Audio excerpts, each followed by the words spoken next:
Welcome to Aadya TV. మనతో పాటు రాజేందర్ నగర్ సంబంధించిన యువ పిఆర్ఎస్ నాయకుడు శ్రీకాంత్ రెడ్డి మనతో ఉన్నారు. సో ఇప్పుడు ప్రభుత్వం ఏర్పడి 18 నెలలు అవుతుంది. 18 నెలల్లో ప్రజలకు ఇచ్చిన 6 గ్యారెంటీల ముచ్చటి ఏంటి అని చెప్పేసి అడిగి తెలుసుకునే ప్రయత్నం అయితే మనం చేద్దాం. నమస్తే రెడ్డి గారు, బాగున్నారా? ఎట్లా అనిపిస్తుంది మరి ఈ 18 నెలల ఈ రేవంత్ రెడ్డి సర్కార్ పాలన?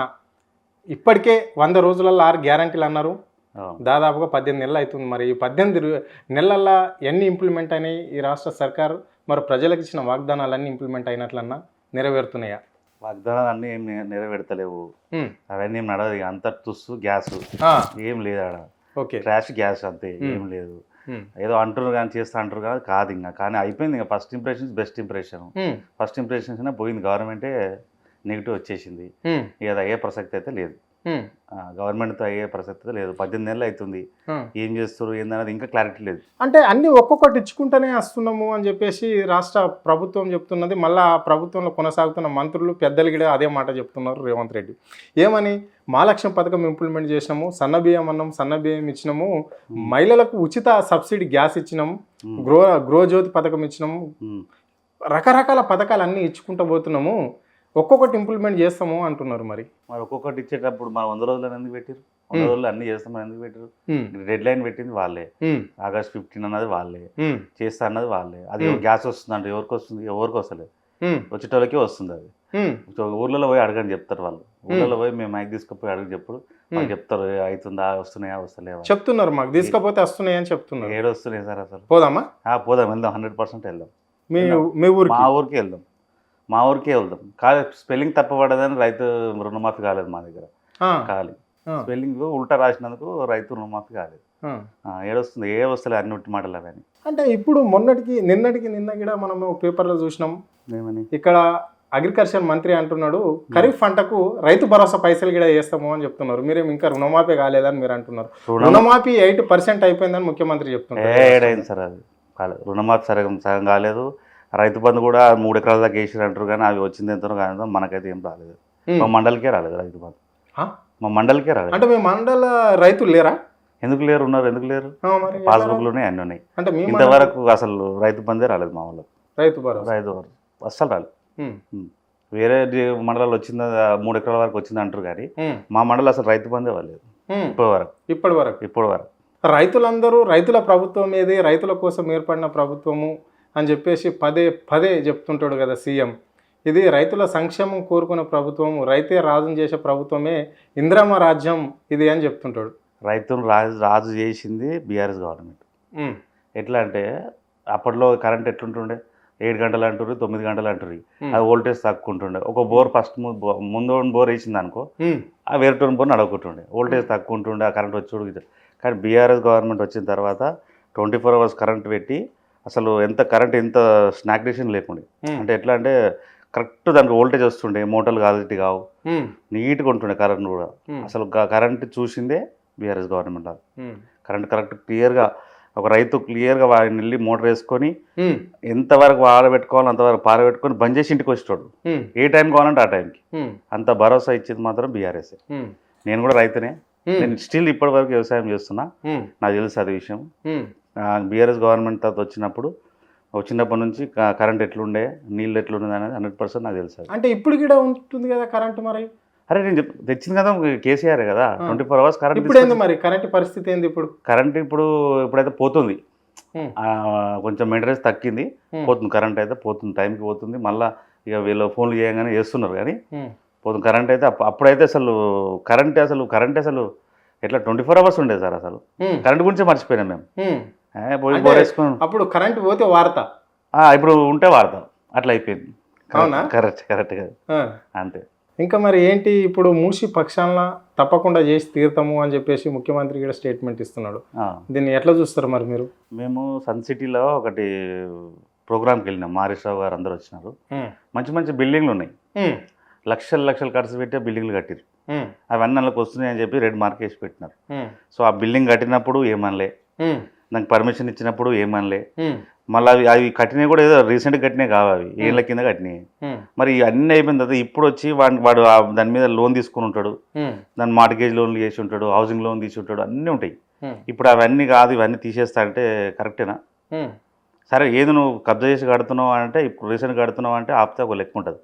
అది ఏళ్ళ కింద కట్టినాయి బిల్డింగ్లు, ఒక 3-4 ఫ్లోర్లు బిల్డింగ్లు ఉన్నాయి, అవి తీస్తా అంటే కరెక్టేనా? అది కాదు కదా, దానికి ఒక లెక్క పద్ధతి ఉండాలి కదా.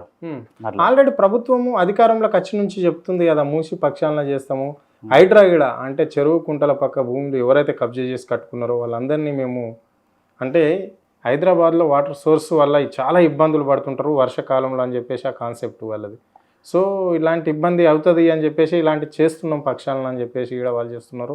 హైడ్రా గిడ కొనసాగుతున్నది కొన్ని చోట్ల గిడ. ఏంది మరి సరే దాన్ని అడ్డుకోవడం ఎంతవరకు కరెక్ట్? హైడ్రా అనేది సరే వాళ్ళ చెరువులు కరెక్ట్ చేస్తారు అనేది వాళ్ళు అనుకుంటారు, సరే చేయని. కానీ ఏంటంటే కట్టేటప్పుడు ఏం చేస్తారు వీళ్ళు? కట్టేటప్పుడు మళ్ళీ వాళ్ళకి ఇంటి నెంబర్ ఇస్తుంది వాళ్ళే, ప్రభుత్వం ఇస్తుంది, కరెంట్ బిల్ ఇస్తుంది వాళ్ళే. మరి కరెంట్ బిల్ ఇస్తున్నావు నువ్వే, ఇంటి నెంబర్ ఇస్తున్నావు నువ్వే, సీసీ రోడ్ వేస్తున్నావు నువ్వే, మళ్ళీ ఇప్పుడు నువ్వు దాన్ని గులగొడుతుంది కూడా నువ్వే. మరి ఏం కరెక్ట్ ఇది? ఇప్పుడు ఆ ఇల్లు కట్టిన తప్పందమ్మా, లేకపోతే ఆ రోడ్ వేసిన తప్పందమ్మా, కరెంట్ బిల్ ఇచ్చిన తప్పందమ్మా, ఇంటి నెంబర్ ఇచ్చిన కరెక్ట్ తప్పందమ్మా? ఇల్లు కట్టుకున్నదే తప్పు. ఇప్పుడు ఇల్లు కట్టుకుని ఒక్కొని తప్పంటారు నువ్వు, ఇలా 4 వదిలేసిన ఇల్లు కట్టుకుని తప్పంటారు. ఎంతవరకు న్యాయం ఇది? ఎట్లా చేయాలంటారు మరి? ఎట్లా చేయాలంటే ఇది కాదు, అయిపోయింది. ఇక మా గవర్నమెంట్ వచ్చినాక మా పాలసీస్ ఉంటాయి, దాని ప్రకారం చేస్తాం. అంటే మీ గవర్నమెంట్ అంటే బీఆర్ఎస్ గవర్నమెంట్ వచ్చినప్పుడు మా పాలసీస్ ఉంటే దాని ప్రకారం మేము చేస్తాం. అంటే ప్రజలు కీలుబొమ్మలా? ఎందుకు సార్ కీలుబొమ్మ అంటారు? అట్లా ఏముండదు కదా. అంటే ఇప్పుడు కాంగ్రెస్ గవర్నమెంట్ వచ్చింది, కట్టిన ఇల్లును పెట్టిన పొయ్యిని అలా కలనే కూల్చేస్తుంది. అవును. మళ్ళీ మీ గవర్నమెంట్ వచ్చినాక మళ్ళీ ఎట్లా ఉంటుంది? మేమైతే ఇంత అన్యాయం చేయం సార్. మా దాంట్లో మా గవర్నమెంట్ అయితే ఇంత అన్యాయం చేయలేదు. మా రైతుకు అప్పట్లో చిన్నప్పుడు అంటుండే, రైతుకు జీతం ఇచ్చినా కానీ తప్పలేదురా నాయన అంటుండే. రైతును మాత్రం మంచి చూసుకోవాలి, సైనికుని ఒకరిని రైతుని ఒకరిని, రైతే రాజు అన్న కాన్సెప్ట్లు ఉంటుండే. కానీ రైతును రాజు చేసింది మాత్రం కేసీఆర్ 100%. కరెంట్ ఇచ్చి 24 hours నీళ్ళు ఇచ్చి అది చేసింది మాత్రం బీఆర్ఎస్ గవర్నమెంటే, కేసీఆర్ గారు. దానికి అసలు క్వశ్చనే లేదు. అసలు చాలా ఇప్పుడు మనం ఏదో మీడియాలో మాట్లాడుతున్నాం అదంతా, కానీ ఆడున్న రైతుకు 100% తెలుసు. అవునా? 100% తెలుసు. ఆ కాళేశ్వరం ప్రాజెక్ట్ తీసుకోవడం, నీళ్ళు రావడము, భూగర్భ జలాలు పెరగడము, ఆ మోటార్లు నీళ్ళు చాలా అరే ఇప్పుడు కాళేశ్వరం ప్రాజెక్ట్ అంటే ఒకటి గుర్తుకొచ్చే, కాళేశ్వరం ప్రాజెక్ట్ పైన కూడా మాజీ సీఎం కు నోటీసులు పంపించడం అనేది జరిగింది. ఏ నోటీసులు వస్తాయి? దీన్ని ఎట్లా చూస్తారు? నిన్న బీజేపీ ఎంపీ ఈటల రాజేందర్ కూడా హాజరు కావడం జరిగింది. సరే ఇప్పుడు నోటీసులు ఇచ్చారు, హాజరు కమ్మంటారు, హాజరు అవుతారు 100%. కానీ ఇప్పుడు జనాలల్లో పాజిటివ్ థాట్ ఉందండి. ఆ కాళేశ్వరం వల్ల ఆల్రెడీ నీళ్ళు వచ్చినాయని కాన్సెప్ట్ ఉంది, నీళ్ళు వచ్చినాయి, పంటలు పండినాయి, భూగర్భ జలాలు పెరిగినాయి. సో దానివల్ల రిజల్ట్ ఉంది. కాళేశ్వరం కట్టిన ప్రాజెక్ట్ వల్ల రిజల్ట్ ఉంది. ఉన్నాక ఎన్ని కమిషన్లు వచ్చినా ఏమొచ్చినా 100% జనాలల్లో పాజిటివ్ థాట్ ఉంది కాబట్టి ఏం కాదు. అంటే కేవలం అది కల్వకుంట్ల ఫ్యామిలీ కమిషన్ల గురించి డిజైన్ చేసిన ప్రాజెక్టే, అక్కడ ఉన్న రైతులకు ఎలాంటి ఉపయోగం లేదు ఈ డ్యామ్ వల్ల, ఈ ప్రాజెక్టు వల్ల అని చెప్పేసి కూడా కాంగ్రెస్ వాళ్ళు పదే చెప్తుంటారు. ప్రజలల్లో తెచ్చి ఎండగడతాం, ఈ ప్రభుత్వం గత ప్రభుత్వం చేసిన అవినీతి అని చెప్పేసి దానికి మూల్యం చెల్లించుకోక తప్పది అని చెప్పేసి కూడా వాళ్ళు అంటున్నారు కదా. ఇక అంటారు సార్, అది వాళ్ళు అంటారు, దానివల్ల రిజల్ట్ ఉంది కదా. సరే ఈయన కాళేశ్వరం కట్టింది ఏదో ఈయన కమిషన్ల గురించి కట్టిండు, లేకపోతే పైసలు అట్లా కాదు కదా, రిజల్ట్ ఉంది దాన్ని. వరల్డ్లోనే పెద్ద లిఫ్ట్ ఇరిగేషన్ మనది. సో దానికి అందరూ అవార్డులు ఇచ్చారు, పెద్ద శాస్త్ర డ్యామ్ ఇంజనీర్లు కూడా ఇదే మంచి ప్రాజెక్ట్ అని చెప్పినారు. మన తెలంగాణ హైట్లో ఉంటుంది, నీళ్ళు కింద నుంచి పోతాయి. సో దాన్ని లిఫ్ట్ చేస్తేనే కదా నీళ్ళు వచ్చేది మనకు. సో దానివల్ల చెరువులు, కుంటలు అన్నీ నిండి భూగర్భ జలాలు పెరిగినాయి. పెరగడం వల్లనే కదా ఈరోజు బోర్లు గీళ్ళు నడుస్తున్నాయి, లేకపోతే ఎట్లా నడుస్తాయి? నేను ఒకటి ఎత్తునంటే, ఒక్కసారి కాలం కాకపోతే దాని వాల్యూ తెలుస్తుంది. వర్షాలు పడకపోతే అంట ఒక్కసారి ఒక ఏడాది కాలం కాలేదనుకోండి, కాళేశ్వరం వాల్యూ దాని వాల్యూ తెలుస్తుంది 100% తెలుస్తుంది. ఇప్పుడు వర్షాలు పడుతున్నాయి అని చెప్పి దాని వాల్యూ తెలుస్తలేదు. వర్షాలు పడకపోతే చెరువులు నీళ్ళు ఉన్నాయి, ఎడికి తీసుకురావాలి? అప్పుడు లిఫ్ట్ ఇరిగేషన్ ద్వారానే తీసుకురావాలి, పంప్ చేస్తేనే నీళ్ళు నింతాయి. అవునా కదా? సో దానివల్ల ఇప్పుడు ఏంటంటే వర్షాలు పడుతున్నాయి కాబట్టి దాని వాల్యూ తెలుస్తలేదు ఎవరికి. ఒక కాలం కాకపోతే అప్పుడు దాని వాల్యూ తెలుస్తుంది, పక్క తెలుస్తుంది. అంటే అప్పుడున్న బీఆర్ఎస్లో ఆర్థిక శాఖ మంత్రి ఉన్న ఈటల రాజేందర్ను విచారణకు పిలిపిస్తే అప్పుడు క్యాబినెట్ ఏ నిర్ణయం అయితే తీసుకుందో అది అమలు చేయవలసి వచ్చింది అన్నాడు. అంటే ఈ వాక్యాలను మీరు ఎట్లా చూస్తారు? కాంగ్రెస్ పార్టీ ఎన్నికల మేనిఫెస్టోలో ఒక మాట అంటుంటుంది, కోడలకు 2500, అత్తకు 4000 ఇస్తే ఎవరికన్నా ఇబ్బంది అని చెప్పేసి రేవంత్ రెడ్డి అన్నాడు. మరి ఇప్పుడు వస్తుందా మీ గ్రామంలో ఏ అవసరం పెన్షన్లు కావచ్చు, లేకుంటే ఇది మహాలక్ష్మి పథకం ద్వారా? పెన్షన్లు ఉన్న పెన్షన్లే ఉన్నాయి. రేట్లు కేసీఆర్ ఇచ్చిన పెన్షనే ఉంది, దానిలో పెంచింది ఏం లేదు. ఈ 2500 ఇస్తాను మహిళలకు ఇస్తానది కూడా ఇంతవరకు ఇవ్వలేదు. ఇక స్కూటీలు అన్నారు అవి కూడా లేవు, ఏమి లేవు. ఆయన చెప్పిండు కానీ అవి ఇవాళ ఇంతవరకు అయితే ఏమి. మహాలక్ష్మి పథకం బ్రహ్మాండంగా రన్ అవుతుంది అంటూ వాళ్ళు, మహిళలకు బస్సు. ఇక బస్సు అంటే అది మనం సోషల్ మీడియాలో చూస్తున్నాం సార్, మరీ ఘోరంగా అయిపోయింది అది. ఓ ఇంట్లో అడాగైనా కానీ బస్సు ఎక్కిపోతారు అంటున్నారు. అవునా? పెద్ద ఘోరమేనా? ఘోరం అది అంటున్నారు. ఇంట్లో లడాయి పెట్టిర్రు, మాలమొంగలు లడాయి పెట్టిర్రు, ఇంట్లో కొద్దిగా మందలించగానే వైఫ్ బస్ ఎక్కి వెళ్ళిపోతుందని ఒక ట్రోల్స్ వస్తున్నాయి కదా, యూట్యూబ్లో వస్తున్నాయి. మరి ఏంటన్నా ఉద్యోగస్తుల ముచ్చట ఏంటి అంటే, నిరుద్యోగులకు 2 లక్షల ఉద్యోగాలు ఇస్తాము అని చెప్పేసి ఇక్కడ చెప్పడం జరిగింది. అలా అధినేత రాహుల్ గాంధీ కూడా వచ్చేసి ఇక్కడ సిటీ లైబ్రరీలో వాగ్దానం చేసిపోవడం జరిగింది. మరి ఇప్పటికీ 18 నెలలు అయిపోతుంది ప్రభుత్వం ఏర్పడి, వాళ్ళన్న మాట కట్టుబడి ఉన్నట్లన్నా. అంటే ప్రతిసారి అంటుంటాడు ముఖ్యమంత్రి 60,000 ఉద్యోగాలు ఇప్పటికే ఇచ్చినాము అంటాడు. 60,000 ఉద్యోగాలు ఏం లేదు, మొత్తం బీఆర్ఎస్ గవర్నమెంట్ చేసింది అది. మా అంటే ఈయన ఇవ్వచ్చు 5,000-6,000 10,000 దాకా ఇవ్వచ్చు తప్ప కొత్తవి. మిగతా మొత్తం బీఆర్ఎస్ గవర్నమెంట్ నోటిఫికేషన్ ఇచ్చిందే. ఆ టైంలో ఎగ్జామ్ రాసిన రిజల్ట్ గురించి వెయిట్ చేసినే, వచ్చిన తర్వాత ఇచ్చింది. కానీ సొంతంగా అయితే ఏం లేదు, రైట్. మరి ఇప్పుడు స్థానిక సంస్థల ఎన్నికలు కూడా ఉంటాయి ఈ మాసంలో అని చెప్పేసి ఇక్కడ అంటున్నారు కదా. వచ్చే నెలలో 15 తారీఖు వరకు కంక్లూడ్ చేస్తాం, కంప్లీట్ అయిపోతాయి అని చెప్తున్నారు. మరి ఎట్లా ఉండబోతుంది స్థానిక సంస్థల ఎన్నికలు? స్థానిక సంస్థల ఎలక్షన్లు అయితే మాత్రం కాంగ్రెస్కి అయితే కష్టం సార్. ఇప్పుడున్న వాళ్ళందరూ ఇప్పుడు రియలైజ్ అయిపోయారు ఊళ్ళల్లో. ఏంటంటే అరే బీఆర్ఎస్ ఉన్నప్పుడే మంచిగా ఉండే, ఆయన ఉన్నప్పుడే మంచిగా రైతు బంధు పడ్డది, నీళ్ళు వచ్చినాయి, అన్నీ వచ్చినాయి, మెయింటెనెన్స్ మంచిగా ఉండే, డంపింగ్ యార్డ్ చేసిండు, వైకుంఠ ధామాలు కట్టిండు, పల్లె ప్రగతి వనం కట్టిండు, ఊళ్ళోకి ఒక ట్రాక్టర్ ఇచ్చిండు. సో వాళ్ళు ఇచ్చేం చేసిండు అంటే ఇక వాళ్ళ ఒక సిటీ లెవెల్ ఎట్లా ఉంటుందో అట్లా మెయింటైన్ చేసిండు ఆ ఊర్లను కూడా. సో ఇప్పుడు అవన్నీ మెయింటెనెన్స్ లేదనుకుంటున్నారు. సో బీఆర్ఎస్ ఉన్నప్పుడే మంచిగా ఉండే కాన్సెప్ట్లో ఊళ్ళల్లో అందరూ ఫిక్స్ అయిపోయారు. మైండ్లల్లో జనాలల్లో మైండ్లలో ఒకసారి ఫిక్స్ అయితే తర్వాత ఏ గవర్నమెంట్ ఎన్ని చేసినా కానీ ఇక మారరాదు. వాళ్ళు ఏంటంటే ఎలక్షన్లు అప్పుడు దాని రిజల్ట్ చూపిస్తారు. జనాలు అయితే ఊళ్ళల్లో అదే పరిస్థితి ఉన్నది. సో ఈయన ఇప్పుడు కేసీఆర్ గారు 24 hours కరెంట్ ఇచ్చిండు, వాటర్ ఇచ్చిండు, అన్ని ఇచ్చడం వల్ల ఊళ్ళల్లో రేట్లు కూడా పెరిగినాయి, భూముల రేట్లు కూడా బాగా పెరిగినాయి. అప్పుడు 1,00,000-2 లక్షలు ఉండేది, ఈరోజు 20-30 లక్షలు ఉంది ఎకరం, పోయినా అంత రేటు ఉన్నది. మరి ఇప్పుడు ఎట్లుందన్న ఈ రియల్ ఎస్టేట్ రంగం ఈ 18 నెలల్లో ఎట్లా అనిపిస్తుంది, ఎట్లా ఉన్నది మరి రాష్ట్రంలో? అంటే కేవలం హైదరాబాద్లో రియల్ ఎస్టేట్ అయిపోయినట్లన్నా సిటీ అవుట్స్కట్లన్నా బాగా నడుస్తుందా? ఏం జిల్లాలలో కూడా అసలు సిటీలలో అంత ఇంత ఉంది, కానీ అవుట్స్కట్స్ అసలు ఏమీ లేదు. అసలు ఆ ఏరియా పోయి ఏరియాలకు ఊళ్ళల్లో పోయి అడిగేటప్పుడు లేదు. సరే రియల్ ఎస్టేట్ అయితే జీరో అయిపోయింది.